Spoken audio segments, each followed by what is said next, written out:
At its peak, American World Airways flew to more destinations than any other airline on Earth. It operated the first scheduled transatlantic jet service, the first trans-Pacific passenger route, and by 1930, just 3 years after its founding, it was already the largest airline in the world by miles flown. But here's the thing, Pan Am didn't accomplish all that by responding to existing demand for international travel. Rather, it created demand by marketing and infrastructure building. By the 1960s, its blue globe icon, known internally as the Blue Meatball, was one of the most recognizable corporate symbols on planet Earth. And with it, the airline constructed its own terminals, designed navigational systems, and created a hotel chain to house the passengers that it was moving across oceans. Hence, when that empire ultimately fell, it left behind some rather distinctive, dare I say, ideological architecture. For Pan Am, at its peak, was making a declaration on the future of global travel, only to have it all go so entirely wrong. So, how did the world's greatest airline just vanish, and what became of its terminals and aircraft? Stay tuned to find out as we explore the rise and fall of American World Airways.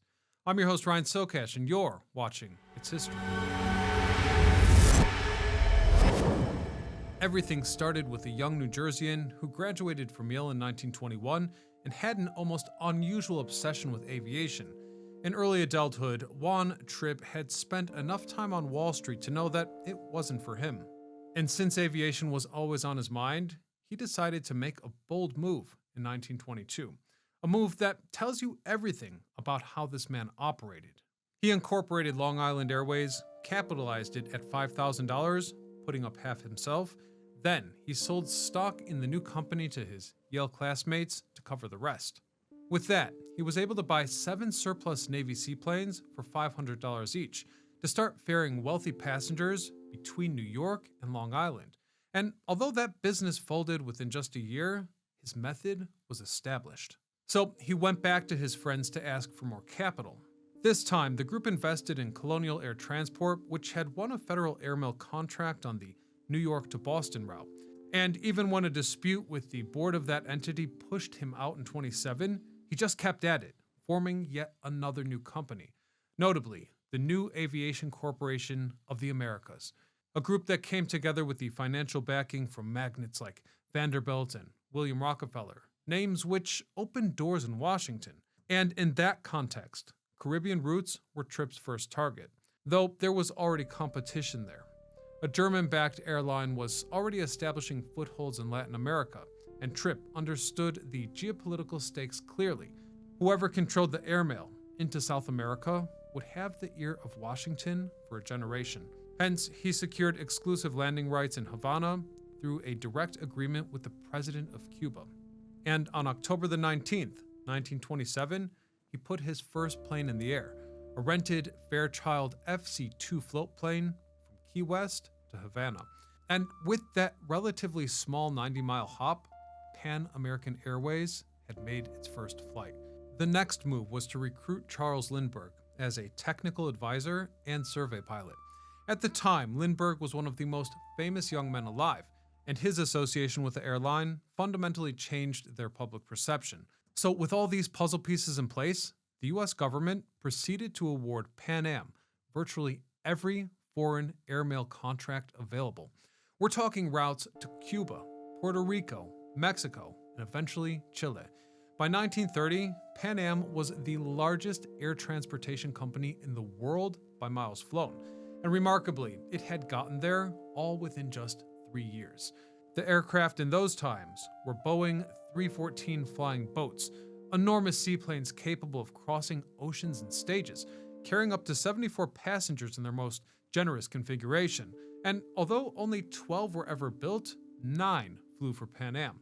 By 1939, the airline was setting world records as their flagship, Yankee Clipper, completed the first scheduled transatlantic passenger service in history. By the post-war period, the company set its focus on a revolutionary idea, that air travel could also serve the working class. So in 1945, they introduced one of the world's first tourist class services, slashing round-trip fares from New York to London by over half. And although the British government initially banned these discounted flights from landing in London, Pan Am just diverted to Ireland, where, according to aviation lore, passengers who complained of being cold on the trip were offered the first Irish coffees ever served as a form of consolation.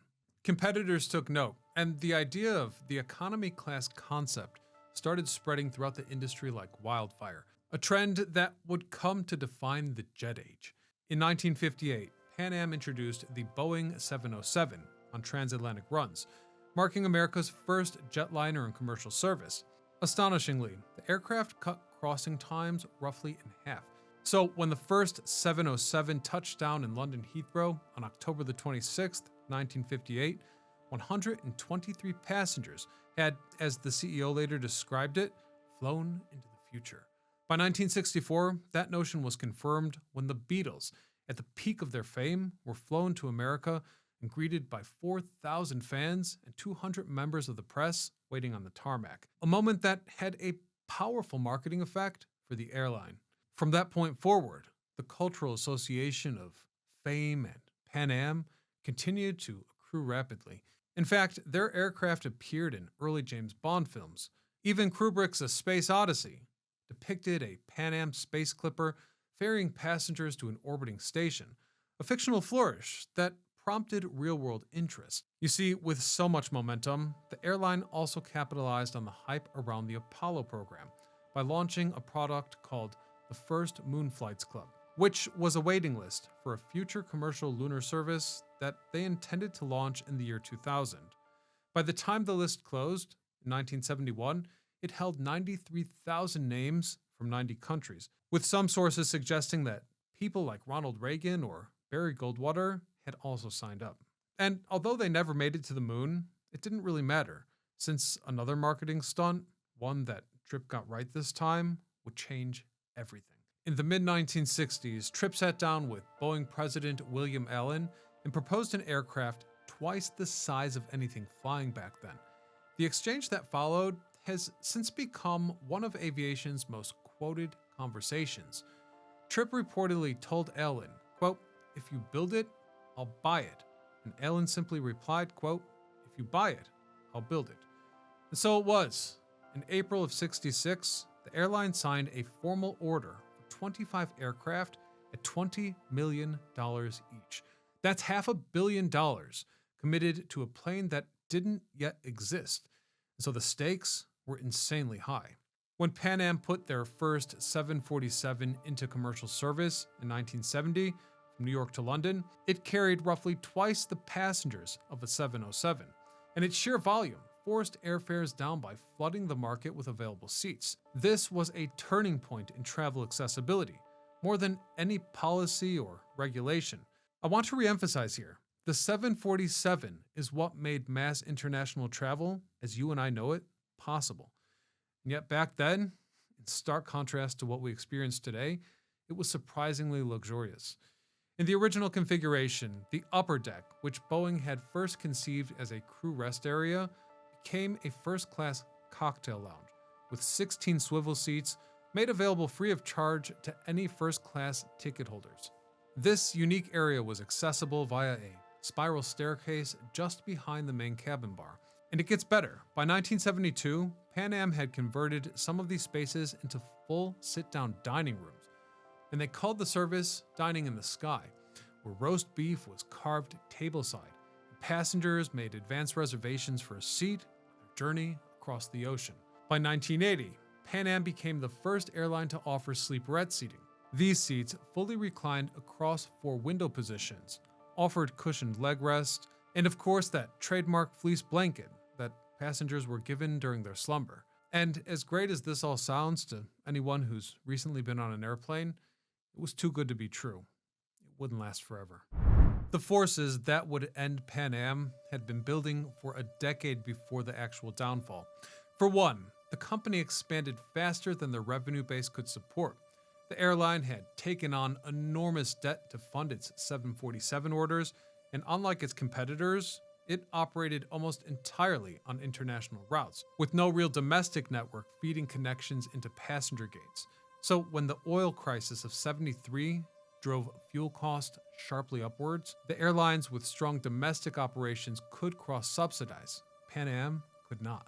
Furthermore, the Airline Deregulation Act removed an important protective environment that the airline had actually relied on for 50 years.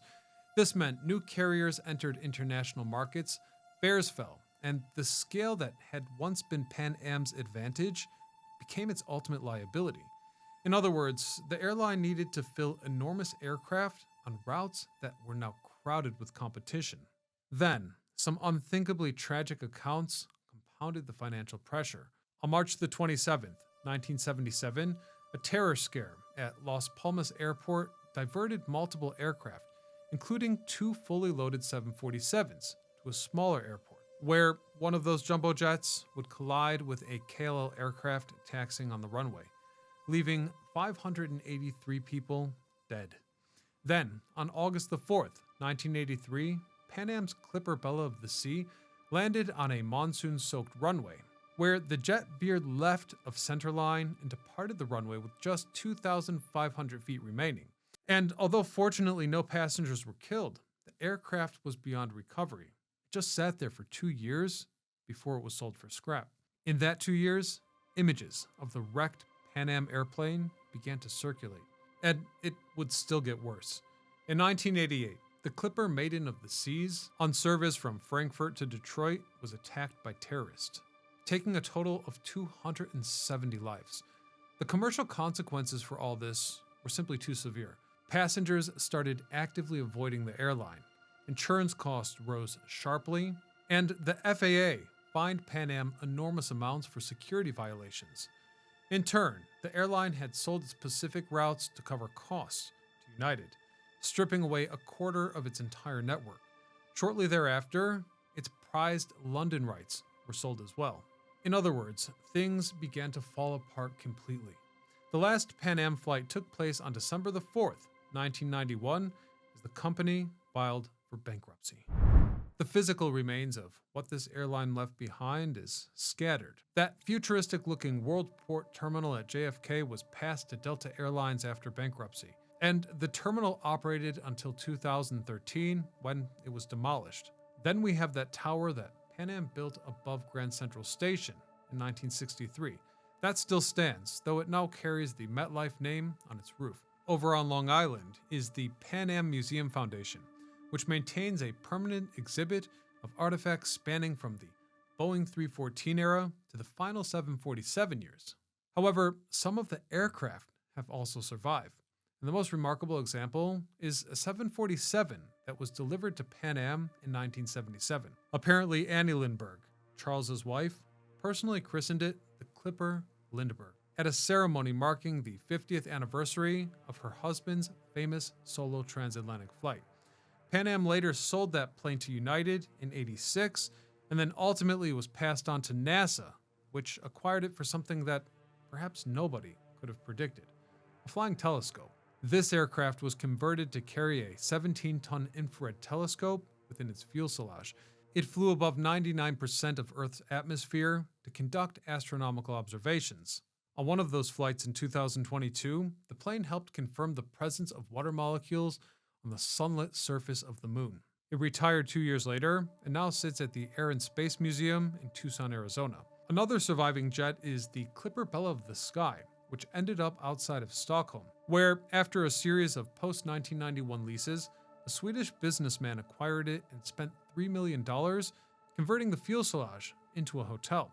Apparently, guests could sleep in the engines and wheel wells or the old upper deck, while the cockpit suite offered a double bed among the original flight controls.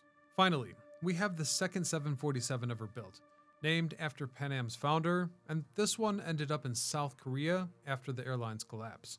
The jet was painted to resemble Air Force One and opened as a restaurant.